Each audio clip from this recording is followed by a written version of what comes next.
Bismillahirrahmanirrahim. Assalamualaikum warahmatullahi wabarakatuh. Alhamdulillahirabbil alamin. Assalatu wassalam ala asyrafil anbiya'i wal mursalin wa ala alihi wa ashabihi wa man tabi'ahum bi ihsanin ila yaumiddin. Amma ba'd. Alhamdulillah para Bapak Ibu Saudara semua. Pagi ini kita diberikan oleh Allah bisa terus mempelajari, mengkaji kitab himpunan yang dikaji oleh saudara-saudara kita di Islam Jamaah. Untuk pagi ini kita akan mengkaji kitab himpunan, Kitabul Adab. Meneruskan penjelasan yang kemarin halaman 20 bagian akhir. 21 yang awal, 20 yang akhirnya.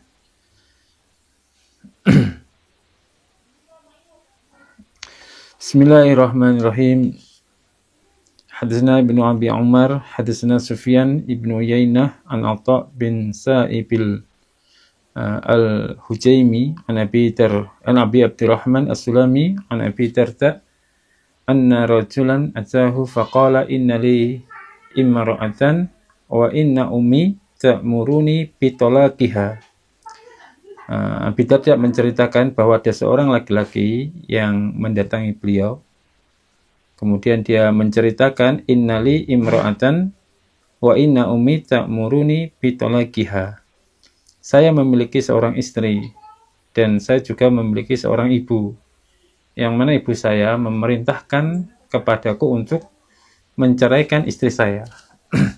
Qala Abu Darda sami'tu Rasulullah sallallahu alaihi wasallam yaqul al-walidu awsatu abwabil jannah fa in syi'ta fa'adhi dzalikal baba aw ifathu. Kata Rasulullah, kata Abu Darda menyampaikan dalil dari Rasulullah, perkataan Rasulullah ketika dicurhati oleh seorang laki-laki yang disuruh ibunya untuk menceraikan istrinya.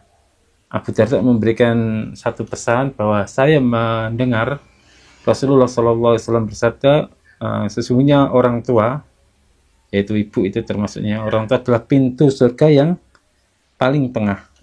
Jika engkau mau, silahkan engkau sia-siakan pintu itu, dan jika engkau mau, silahkan engkau menjaganya.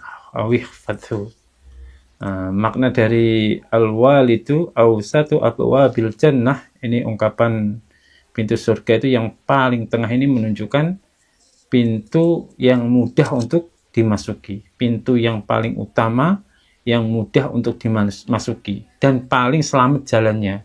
Artinya berbakti kepada orang tua itu adalah jalan tercepat menuju surga setelah tauhid dan kewajiban-kewajiban pokok. Dia mempunyai tauhid, kewajiban pokok, sholat 5 waktu, puasa, haji bila mampu, zakat, ia kerjakan semua, maka pintu yang tercepat untuk menuju ke surga yaitu berbakti kepada orang tua. Ini maksud dari al-walidu awsatu abwabil jannah. Kemudian yang jadi pertanyaan, apakah perintah orang tua itu harus selalu ditaati? Ini kan tadi ada seorang yang curhat kepada Abi Darda, apakah saya mentaati ibu saya yang menyuruh saya untuk menceraikan istrinya? Yang jadi pertanyaan, apakah perintah orang tua harus selalu ditaati? Ini tidaklah mutlak. Hadis ini bukan perintah otomatis untuk menceraikan istri. Abu Darda tidak memerintahkan cerai, tapi mengingatkan kedudukan orang tua, menyerahkan pilihan dengan penuh kesadaran, dengan mengajak menimbang akibatnya di akhirat. Nah, ketika ketaatan kepada orang tua itu wajib ditaati dalam hal kebaikan, tidak boleh ditaati dalam hal kemaksiatan. Dan ketika bertabrakan dengan hak lain, artinya seperti hak istri, ini kan istri kan berarti suami punya hak untuk merawat atau mendidik istri. Kemudian orang tua memerintahkan untuk menceraikan istri, berarti kan bertabrakan, ta'arud ini. Nah, perlu hikmah ketika bertabrakan dengan hak lain. Kapan perintah orang tua tentang cerai itu bisa ditaati? Nah, para ulama itu menjelaskan bahwa jika perintahnya orang tua, maksudnya perintah orang tua itu ada unsur syar'inya, artinya si perempuan ini atau istri ini dia nuzuz, dinasihati tidak mau, kemudian menjadikan beban syar'i untuk laki-laki, artinya ahli maksiat, dia itu ahli maksiat, dinasihati tidak boleh, maka perintah dari orang tua untuk menceraikan dia itu adalah kewajiban. Akan tetapi ketika hanya sekedar kesalahpahaman atau hanya sekedar kesalahan sepele, maka ini perlu ditimbang. Tidak boleh langsung ditaati, tidak boleh langsung saya menceraikan istri saya karena saya lebih taat kepada orang tua, itu tidak boleh. Jadi harus ditimbang dulu dengan keadaan syar'i. Kalau dalam penjelasan ulama seperti Imam Nawawi itu menjelaskan innama yuta'ul walidani fi ghairi maksiyah wa fima la yaduru bil walati daruran bayyinan. Orang tua itu ditaati selama bukan dalam kemaksiatan dan tidak menimbulkan mudarat yang nyata bagi anak. Jadi kalau hanya sekedar seorang ibu itu cemburu kan wajar. Seorang ibu itu ketika anaknya ini ternyata lebih condong kepada istrinya daripada kepada ibunya sendiri. Ada rasa cemburu, hanya perasaan atau alasan dunia, maka ini tidak wajib ditaati. Namun sebagai anak tetap mempunyai kewajiban berbuat baik kepada orang tua dengan cara yang lembut. Imam Ibnu Taimiyah rahimahullah juga menjelaskan laisa lil abin ayyulzima waladahu bi talaqi mar'atihi illa lisabab syar'i. Seorang ayah, orang tua itu tidak berhak mewajibkan anaknya untuk menceraikan istrinya kecuali dengan alasan syar'i. Itu Ibnu Taimiyah. Ibnu Qayyim juga memperkuat fa in kana tulaqu limaslahati syar'iyyati umira bihi wa illa fala. Jika perceraian itu untuk maslahat syar'i, maka diperintahkan. Orang tua memerintahkan itu wajib untuk ditaati. Tapi kalau alasannya bukan alasan syar'i, wa illa fala, kata Ibnu Qayyim. Jika alasannya bukan alasan syar'i, maka tidak boleh untuk ditaati. Kesimpulannya, orang tua itu adalah pintu surga yang paling utama. Namun Islam tidak memerintahkan kezaliman terhadap istri. Birrul walidain itu harus dengan ilmu. Dengan hikmah, bukan dengan emosi. Maka sikap terbaik bagi anak ketika menjumpai orang tua seperti ini, dia tetap harus berbakti, tetap lembut, tetap berbuat adil, dan mencari solusi tanpa merusak satu amanah demi amanah lainnya. Karena surga itu tidak diraih dengan memutus keadilan, dan rumah tangga itu tidak dijaga dengan kedurhakaan. Durhaka baik dari sisi anaknya atau durhaka dari sisi orang tuanya. Karena orang tuanya itu juga ada orang tua durhaka. Orang tua durhaka apa? Orang tua durhaka adalah orang tua yang memerintahkan anaknya yang bertabrakan dengan syariat, dengan Quran dan hadis. Hadisna Ibnu hadisna Ibnu Umar. Babu ijabati doa iman barra walidai. Bab terkabulnya doa orang yang berbuat baik kepada kedua orang tuanya. Hadatsana Sa'id bin Abi Maryam, hadatsana Ismail bin Ibrahim ibn Qaibah, qala akhbarani Nafi' an Ibnu Umar radhiyallahu anhuma an Rasulillah sallallahu alaihi wasallam qala bainama salasatu nafarin yatamashawna akhadahumul matar famalu ila anghar fil jabal.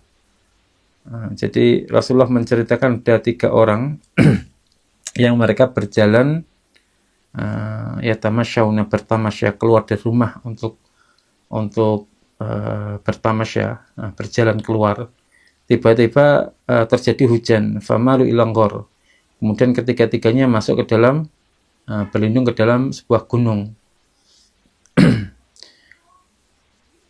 fanhatat, berlindung di gua di sebuah gunung. Jadi kalau gua Arab itu beda dengan gua Indonesia.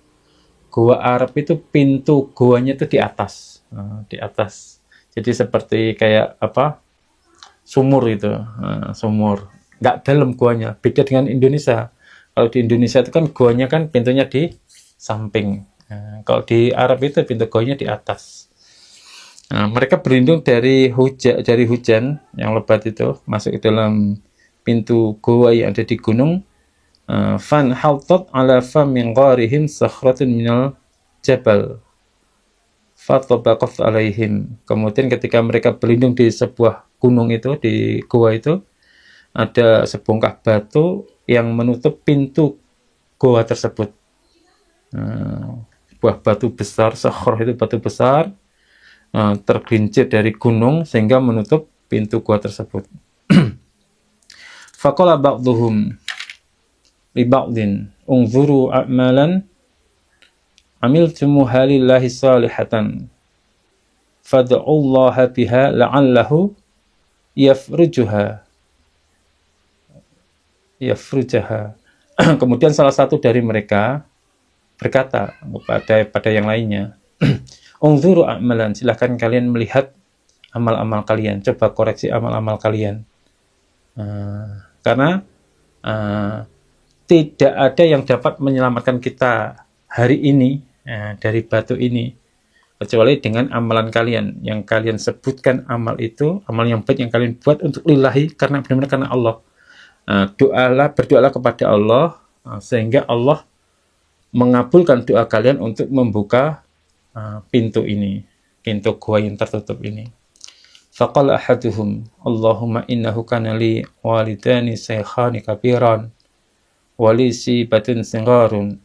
Salah satu dari mereka berdoa, ya Allah, sesungguhnya saya memiliki dua orang tua yang keduanya itu sangat tua, lagi renta, dan saya memiliki beberapa anak yang masih kecil-kecil.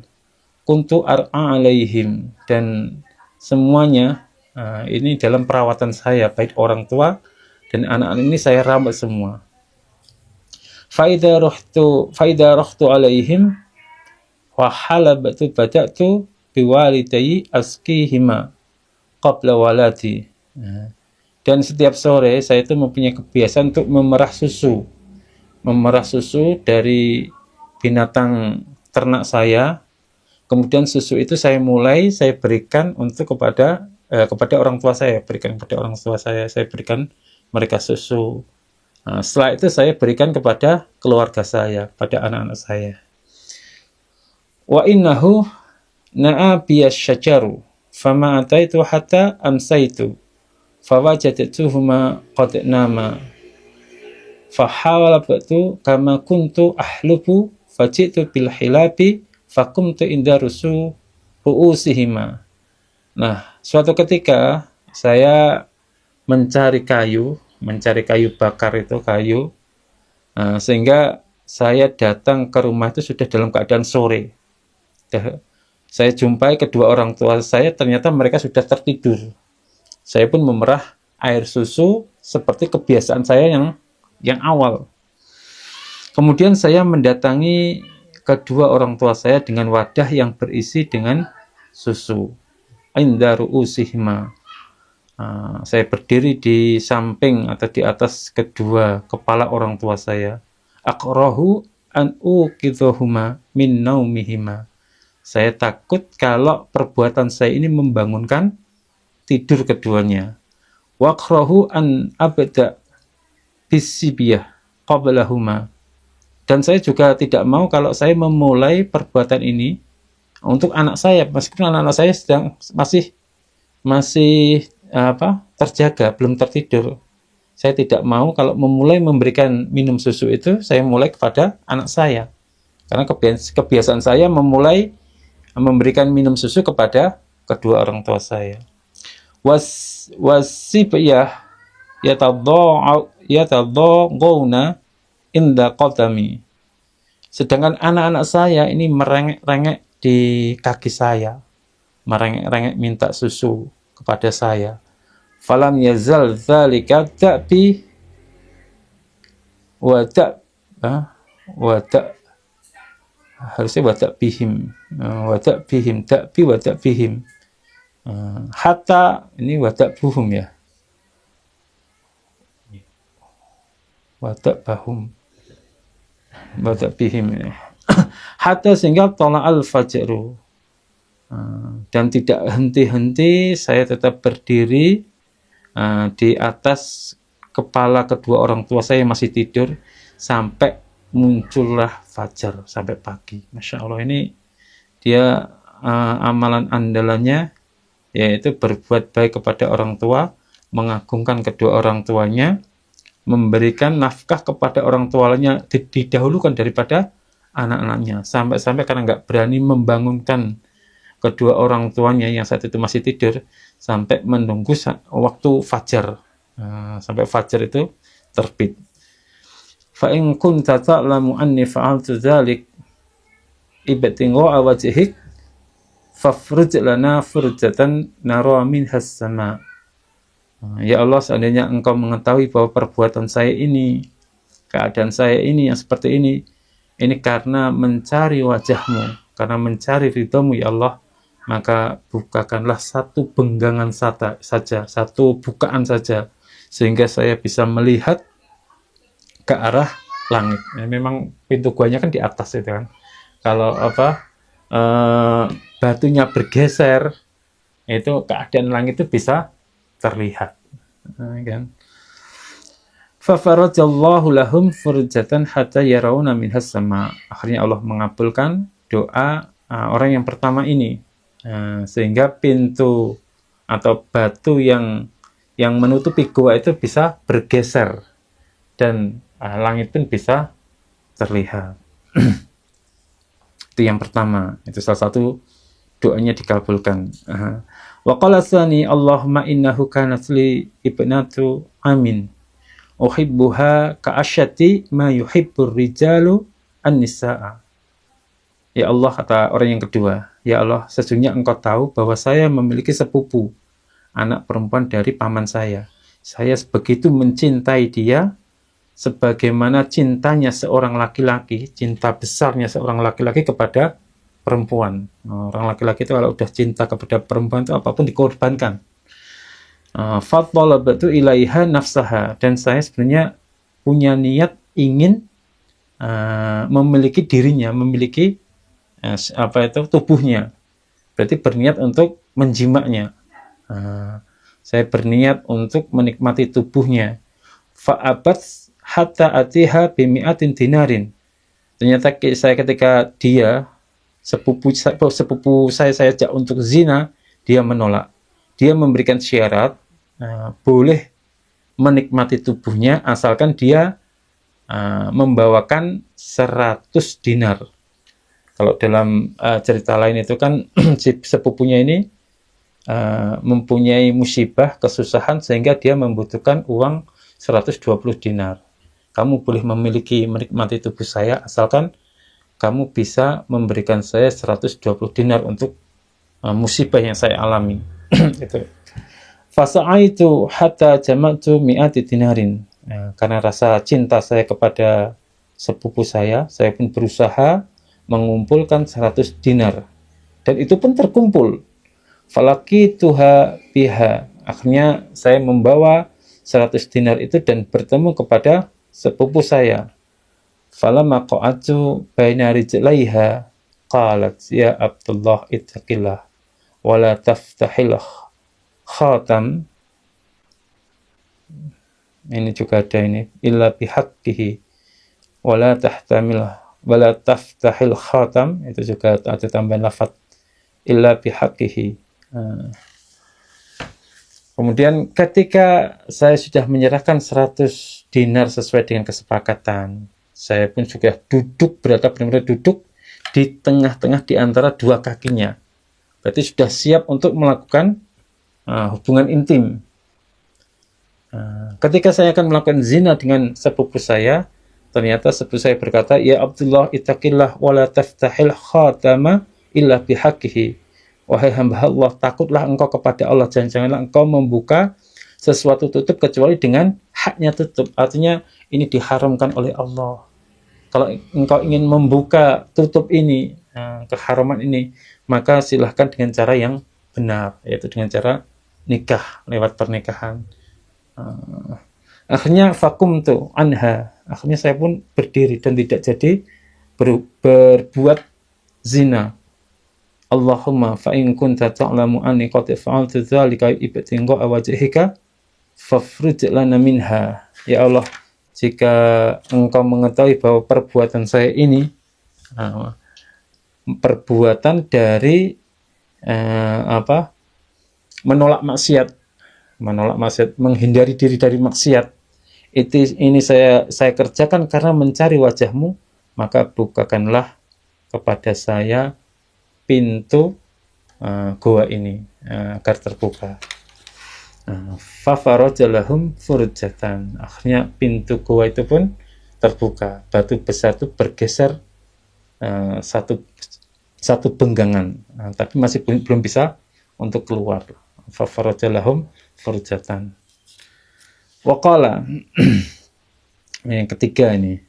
Waqala al-akharu Allahumma in kunta istajartu ajiran bi faraqi aruzin.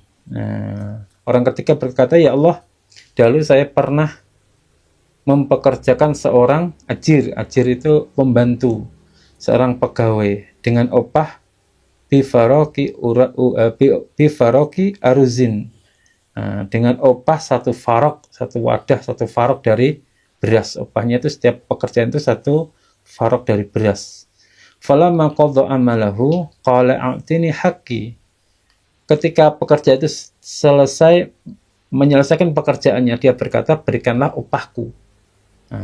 Berikanlah upahku. Fa'aratu alaihi haqqahu fatarakahu wa ranghiba anhu. Ternyata ketika saya tawarkan kepadanya upah itu, justru dia meninggalkan upah itu dan tidak menginginkannya lagi. Wa ranghiba anhu, dia benci dengan upah itu. Ditinggalkannya. Falam azal asra'uhu hatta jama'tu minhu baqaran wa ra'iyahan wa ra'iyaha faja'ani faqala ittaqillah wa la tathlimni wa'tini haqqi. Kemudian setelah dia meninggalkan upahnya, tidak diambil upahnya, maka aku terus mengelola upah itu. Hartanya saya kelola hingga aku berhasil mengumpulkan dari upah itu beberapa sapi dan pengembalanya. Kemudian pembantu saya ini datang lagi. Dia berkata, ittaqillah wa la tadzlimni wa'tini haqqi. Bertakwalah kamu kepada Allah dan janganlah menzalimiku, berikan yang menjadi hakku. Faqultu idhhab ila dzalikal baqar wa ra'iha. Aku berkata, ambillah sapi-sapi itu dan beserta pengembalanya. Ini untuk kamu semua. Ini uangmu semua. Faqala ittaqillah wa la tahza'u bi. Ketika dia pekerja ini saya berikan upahnya yang saat itu berupa sudah menjadi beberapa ekor sapi, sudah ada pengembalanya. Dia saya tawari, ini upahmu semua, kamu pakai semua, kamu ambil semua.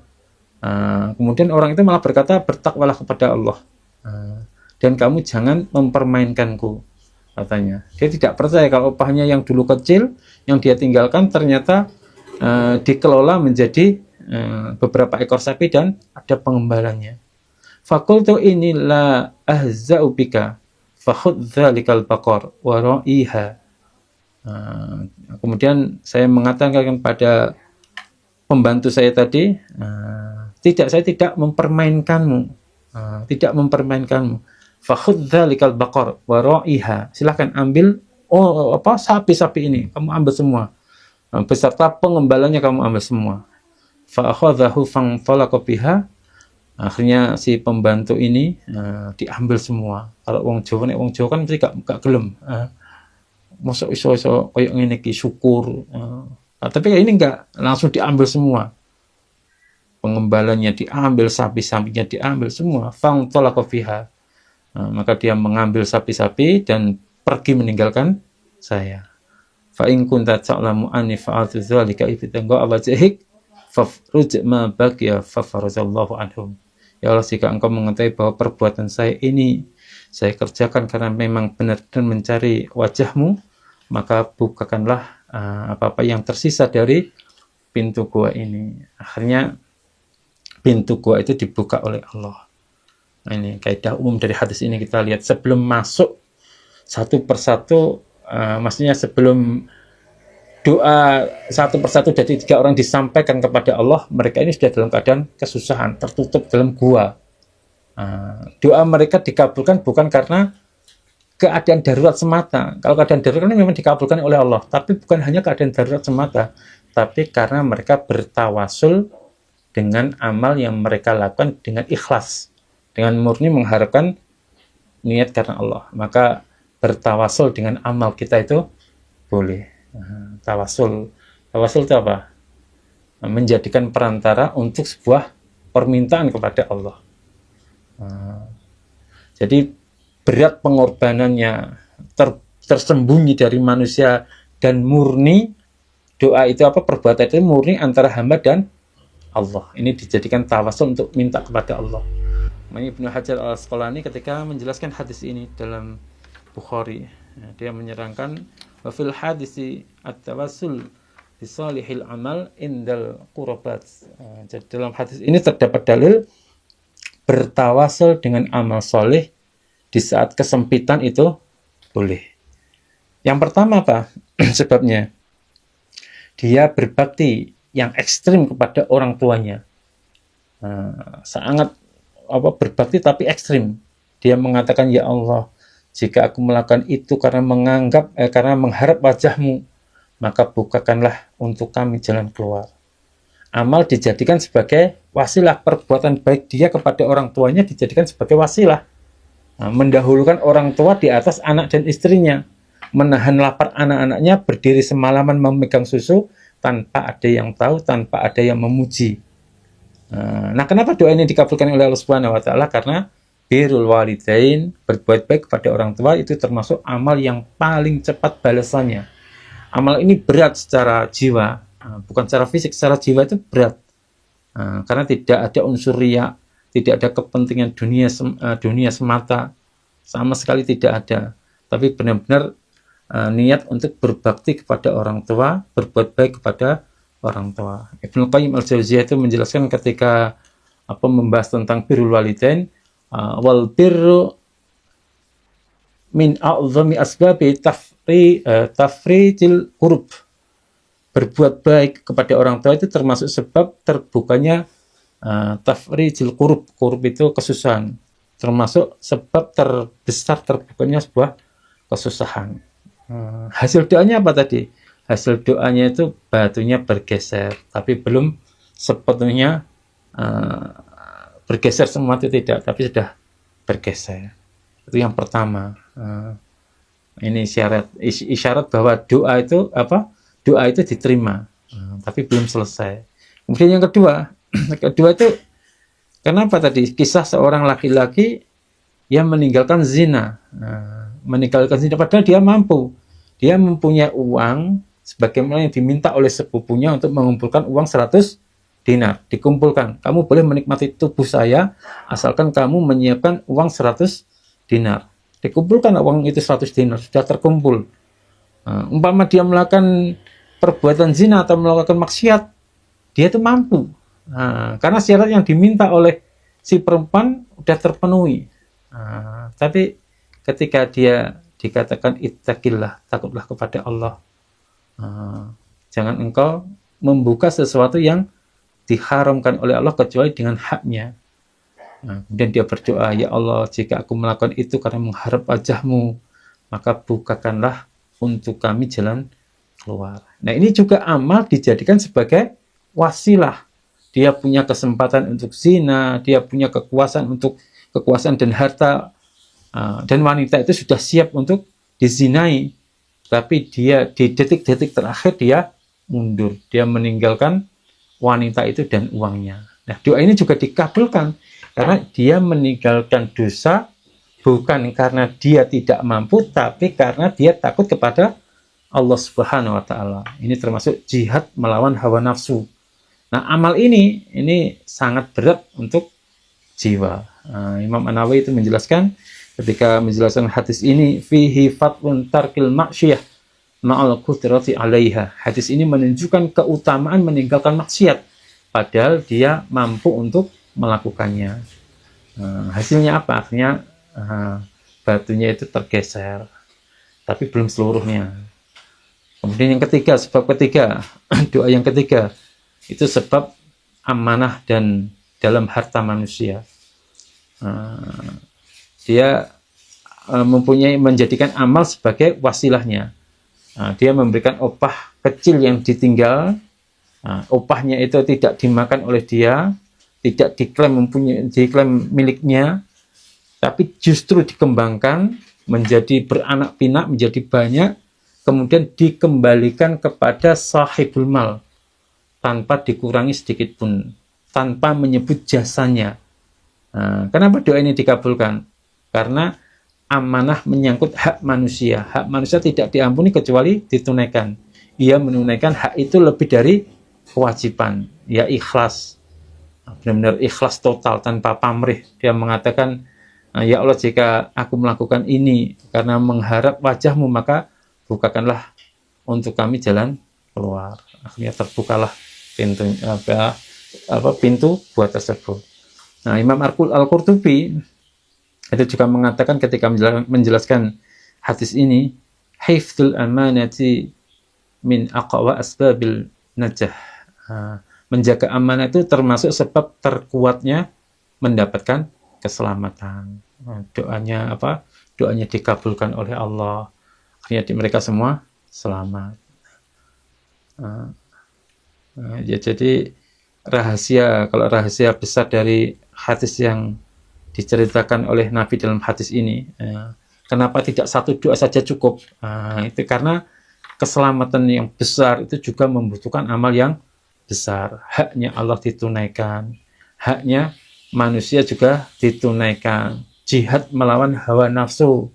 Jadi 3 pilar tersebut terkumpul menjadi satu. Hadhihi salah satu jami'a fiha haqqullahi wa haqqun nafsi wa haqqul khalqi. Kata Ibnu Qayyim ketika menjelaskan hadis ini, 3 amal ini mencakup haknya Allah. Artinya haknya Allah, Pak, dia meninggalkan maksiat kepada Allah. Kemudian hak dirinya juga hak kepada makhluknya. Hak dirinya tadi meninggalkan maksiat itu, hak pada makhluknya, hak kepada makhluknya juga memberikan apa yang sudah menjadi muamalahnya kepada pegawainya tadi, dikembalikan, meninggalkan atau mengerjakan sesuatu karena Allah, itu haknya Allah. Itu Masya Allah. Jadi kita kalau kita urai hadis ini sebenarnya banyak sekali, panjang sekali. Ulama itu menjelaskan hadis ini dari berbagai sisi. Itu sangat komplit, sangat nggak cukup 1 jam, karena pendapatnya Imam Ibnu Hajar Al-Asqalani itu banyak, Imam An-Nawawi itu banyak, Imam Al-Qurtubi itu juga banyak. Hanya membahas hadis ini tak. Dari segi yang pertama, doa yang pertama itu dibahas sampai perkataan-perkataan ulama, sampai muncul kalimat-kalimat hikmah, sampai doa yang ketiga ini. Masya Allah. Kita teruskan, babun la yasubbur rajul walidayhi. Bab tidak boleh menghina atau mencela seorang laki-laki kepada kedua orang tuanya. Hadisna Ahmad ibn Yunus, hadisna Ibrahim ibn Sa'adin, an Abi, an Humaid ibn Abdurrahman, an Abdullah bin Amr radhiyallahu anhuma, qala Rasulullah sallallahu alaihi wasallam, inna min akbaril kabair ayyal anar rajulu walidayhi, qila ya Rasulullah wa kaifa yal'anu rajulu walidayhi. Rasulullah mengatakan sesungguhnya termasuk dosa yang paling besar, min kabair itu sesungguhnya termasuk dosa besar yang paling besar adalah seorang laki-laki melaknat kedua orang tuanya. Kemudian para sahabat bertanya, wa kaifa yal'anu rajulu walidayhi, wahai Rasulullah, yang dimaksud dengan seseorang melaknat orang tuanya itu bagaimana? Apa ada seorang anak melaknat kedua orang tuanya? Qala yasubbu rajulu abar rajulin fa yasubbu abahu wa yasubbu ummahu Dan Rasulullah menjelaskan yang dimaksud mencaci atau mencela atau melaknat kedua orang tuanya adalah seorang laki-laki mencaci ayah orang lain, lalu orang itu membalas dengan mencaci ayahnya, dan ia juga membalas mencaci ibunya, lalu orang itu membalas mencaci ibunya. Jadi dengan mencaci orang lain, kemudian orang itu mencaci diri kita sendiri, diri orang tua kita, itu sama halnya mencela atau melaknat orang tua. Yasubbu rajul aba rajulin fayasubbu abahu wa yasubbu ummah. Dibalas dengan dicela kedua orang tuanya, dicela bapaknya, dicela ibunya, hanya karena kita memanggil si anak dengan bapaknya. Kan ada itu anak-anak sekarang itu kadang, saya heran, anak-anak sekarang itu memanggil temannya itu kadang tidak dengan sebutan namanya, tapi sebutan bapaknya. Bapaknya Sumardi, Mardi. Ini bukan adab yang baik. Bahkan kata Rasulullah, ini sama halnya mencela orang tuanya. Dia dipanggil dengan sebutan bapaknya, Mardi. Kata Kletong, bapaknya namanya Pak Kletong. Kemudian dia ketika dicela, dia juga mencela orang tua si pencela. Berarti ini yang dikatakan termasuk dosa yang paling besar. Mengapa ini dikatakan dosa yang paling besar? Nabi tidak mengatakan dosa besar biasa, tapi inna min akbaril kabair. Ini termasuk dosa besar yang paling besar, karena kedua orang tua adalah sebab keberadaan kita.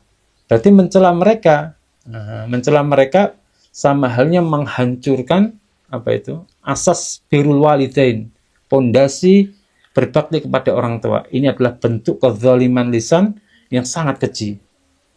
Bukan hanya mencela langsung, hadis ini sangat halus tapi tajam. Pelan hadis ini oleh Nabi disampaikan secara halus tapi maknanya sangat tajam. Nabi tidak mengatakan seseorang berdiri lalu mencaci ayah ibunya, itu tidak. Tapi ia menjadi sebab orang lain mencaci orang tuanya. Artinya menyebabkan keburukan, itu sama seperti ikut memikul dosa keburukan itu. Meskipun secara lahiriah dia tidak mengucapkannya secara langsung. Secara lahiriah dia tidak mencela orang tuanya sendiri, tapi dengan mencela kedua orang tua atau orang tua orang lain, kemudian orang itu mencela orang tua kita, itu berarti kita menjadi sebab keburukan. Dan kita juga hukumnya memikul dosa keburukan itu. Nah, kaidah besar dalam adab ini, dalam fikih lisan, hadis ini menjadi dasar kaidah man tasabbaba fi syai'in udhifa ilaihi hukmih, atau hukmuh. Barang siapa yang menjadi sebab suatu perbuatan, maka hukum perbuatan itu dinisbatkan kepada dirinya. Maka ketika seseorang memprovokasi atau memancing emosi, menghina nasab orang lain, semuanya itu haram. Karena efeknya bisa kembali kepada kehormatan kedua orang tua. Ibnu Hajar Al-Asqalani itu juga mengatakan wa fihi anna man tasabbaba fi la'ni walidayhi ghuddan ka'annahu la'annahuma mubasyarah. Hadis ini menunjukkan bahwa orang yang menjadi sebab tercelanya kedua orang tuanya dihukumi seperti orang yang mencela kedua orang tuanya secara langsung. Itu dari Ibnu Hajar Al-Asqalani. Imam An-Nawawi juga menjelaskan fihi taghlidu tahrimi sabil walidain wa an tasabbaba fi dzalika haraman kal mubasyarah. Hadis ini menunjukkan kerasnya keharaman mencela orang tua, dan bahwa menjadi sebab terjadinya itu sama haramnya dengan melakukannya secara langsung. Maka perlu hati-hati teman-teman yang sering mencela temannya dengan menyebut orang tuanya secara langsung tanpa menghormati atau dengan melecehkan, kemudian dibalas dengan penyebutan orang tuanya dengan niat melecehkan, walaupun niatnya itu guyonan, tapi ini termasuk dosa yang sangat besar dan bukan adabnya orang iman. Maka perlu hati-hati. Babun uququl walidaini minal kabair. Menyakiti orang tua termasuk dosa besar.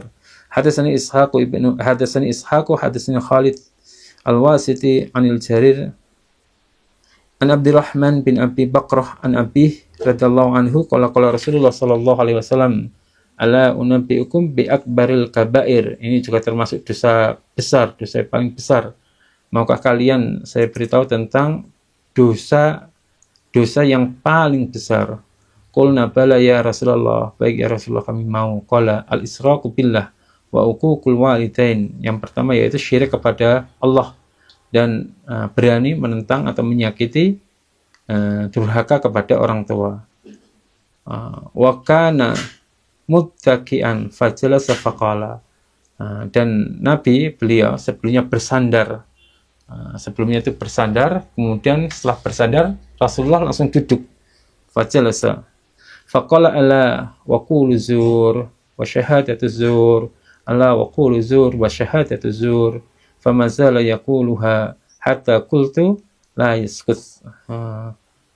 Kemudian Nabi awalnya itu bersandar, kemudian dia duduk dan berkata, ingatlah, dan juga perkataan dusta, ingatlah, dan juga kesaksian palsu. Ini juga termasuk dosa-dosa paling besar. Ini diulang-ulang, kalimat ini diulang-ulang oleh Nabi sampai-sampai kami berkata dalam hati, hatta qultu la yaskut. Kenapa Nabi tidak diam saja, tidak berhenti dari ucapannya, diucapkan terus. Ini kenapa Nabi dengan membuka dengan pertanyaan ala unabbiukum. Jadi ini adalah uslub itu tata cara, uslub tanbih, tata cara Nabi untuk mencari perhatian. Artinya Nabi itu ingin mengucapkan makna yang bisa menancap ke dalam hati kita. Ini cara Nabi mengajari sahabatnya seperti ini. Terkadang anak-anak juga demikian. Ketika kita membutuhkan perhatian anak-anak, kita berikan satu pertanyaan. Jawabannya ini nanti akan masuk ke dalam hati mereka. Beri satu pertanyaan. Ayo coba jawab ini. Kalau nggak bisa baru kita terangkan. Sama Nabi, ala unabbiukum bi akbaril kabair. Maukah kalian saya beritahu tentang dosa yang paling besar? Ini mereka langsung terperangah kepada Rasulullah. Wahai ya Nabi. Nabi setelah itu langsung memberikan menancapkan makna ke dalam hati para sahabatnya. Bukan sekedar menyampaikan informasi, itu bukan. Langsung menyampaikan menancapkan makna. Yang pertama yaitu syirik kepada Allah. Kemudian uququl walidain. Di antara dosa besar itu selain syirik kepada Allah yaitu durhaka kepada manusia, durhaka kepada kedua orang tua. Nabi menyebut syirik kepada Allah, durhaka kepada orang tua disejajarkan. Ini menunjukkan setelah haknya Allah yaitu tauhid, hak terbesar manusia adalah orang tua. Makanya Imam An-Nawawi rahimahullah mengatakan qurina uququl walidaini bi syirki li idhami haqqihima. Durhaka kepada orang tua digandengkan dengan syirik karena besarnya hak kedua orang tuanya ini. Kemudian tadi ketika Nabi setelah menyebutkan uququl walidain dan isyraku billah, ini Nabi kan dalam keadaan bersandar. Kemudian setelah bersandar, Nabi mengubah posisinya dari bersandar kemudian duduk. Wa kana mutaka'in fajalasa. Nabi yang sebelumnya bersandar kemudian duduk. Ini menunjukkan keseriusan peringatan, perhatian khusus Nabi terhadap bahaya dosa lisan. Nabi kemudian mengucapkan kalimat ala wa qulu zur wa syahadatu zur, ala wa qulu zur wa syahadatu zur. Ini diulang-ulang oleh Nabi. Kenapa ini diulang-ulang? Karena dusta dan kesaksian palsu itu bisa merusak keadilan. Ini sering dianggap dosa kecil. Berani menyampaikan, menyaksikan palsu. Tapi dampak dari yang dosanya dianggap kecil ini dampaknya luas. Dan dampaknya ini bisa berantai. Ibnu Hajar itu mengatakan innama aktsara min taqrariha li syiddati mafsadatiha. Nabi memperbanyak mengulang-ulang besarnya kerusakan yang ditimbulkan dari ucapan dusta dan kesaksian dusta.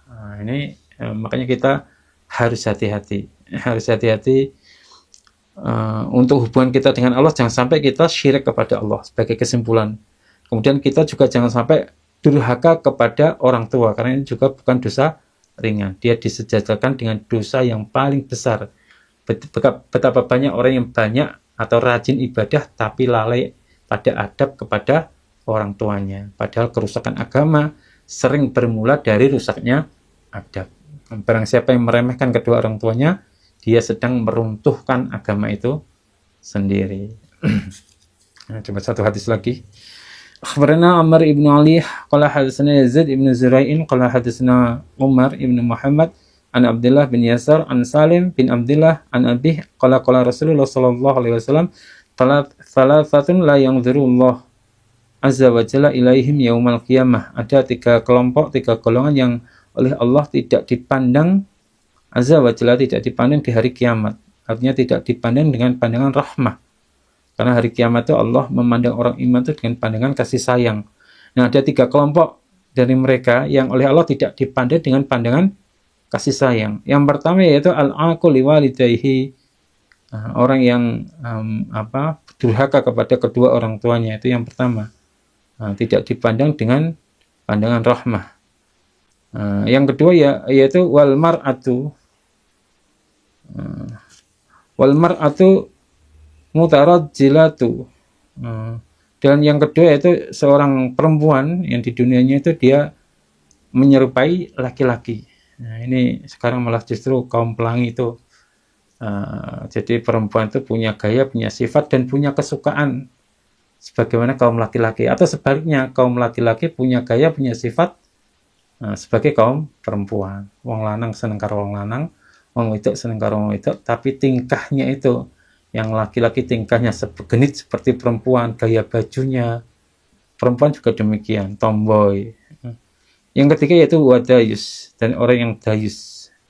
Dayus itu orang yang membiarkan orang lain yaitu melakukan kerusakan atau dosa. Termasuk seorang suami melihat istrinya melakukan dosa itu diridhoi tanpa dinasihati, dibiarkan. Ini namanya dayus. Seorang imam melihat jamaahnya melakukan dosa dan ini diridhoi, dibiarkan.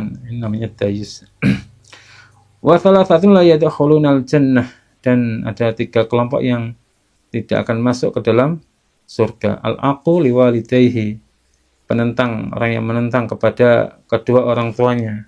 Tiga golongan yang tidak masuk ke dalam surga, yaitu yang pertama menentang durhaka kepada kedua orang tuanya. Wal mudminu 'alal khamri, dan orang yang membiasakan, orang yang ketergantungan minum arak. Wal mananu bima'ata, dan orang yang suka mengungkit-ungkit apa yang telah ia berikan. Tiga kelompok ini juga oleh Rasulullah diancam tidak akan masuk ke dalam surga. Ini karena dosanya. Jadi ini adalah ancaman yang sangat berat di hari kiamat. Hari di mana semua manusia itu butuh rahmatnya Allah, butuh pandangan kasih sayangnya Allah. Tapi ada kelompok-kelompok yang oleh Allah tidak dipandang dengan pandangan rahmah. Tidak dipandang sama sekali dengan pandangan rahmah. Kelompok yang pertama yang tidak dipandang dalam pandangan rahmah di hari kiamat dan bahkan masuk ke dalam tidak masuk ke dalam surga, yaitu yang pertama sama, yaitu kedua orang tua. Dia durhaka kepada kedua orang tuanya. Mengapa al-aqiq atau durhaka disebut yang pertama? Karena hak orang tua adalah hak manusia terbesar setelah haknya Allah. Durhaka kepada mereka adalah termasuk kufronil ihsan, mengingkari kebaikan, dan sering dilakukan tanpa disadari. Makanya Ibnu Qayyim al-Jauziyah itu sering mengingatkan al-uququ asra'u dzunubi uqubatun fid dunya qabla al-akhirah. Durhaka kepada kedua orang tua adalah dosa yang paling cepat hukumannya di dunia sebelum akhirat. Jadi dua ini, uququl walidain ini dimasukkan ke dalam orang yang tidak dipandang oleh Allah, juga oleh Rasulullah dikatakan mereka tidak akan masuk ke dalam surga. Masya Allah. Jama'hum li'annahum ahlul kibar wa qillati syukrin.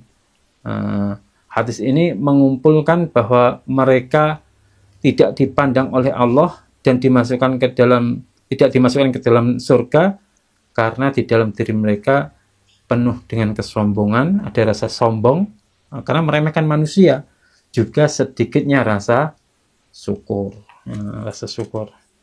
Nah, kemudian orang yang membiasakan minum arak itu juga demikian. Nah, itu juga merusak jasadnya, merusak dirinya. Nah, ini seharusnya bisa untuk ibadah, tapi justru untuk menentang kepada Allah. Itu juga diancam tidak masuk ke dalam surga. Dan yang terakhir adalah orang yang mengungkit-ungkit. Kalau orang yang mengungkit-ungkit ini merusak hati orang lain. Si A diberikan sesuatu, karena suatu hal diungkit-ungkit, kamu kan sudah tak kasih toh, diungkit-ungkit. Mengungkit-ungkit itu di samping menghapuskan pahala, dia juga berdosa karena menyakiti hati orang lain. Semoga Allah menghindarkan kita dari sifat-sifat yang demikian. Selalu demikian yang bisa kami sampaikan. Dan kurang lebihnya dalam menyampaikan, kami mohon maaf yang sebesar-besarnya. Akhirul kalam, wassalamualaikum warahmatullahi wabarakatuh.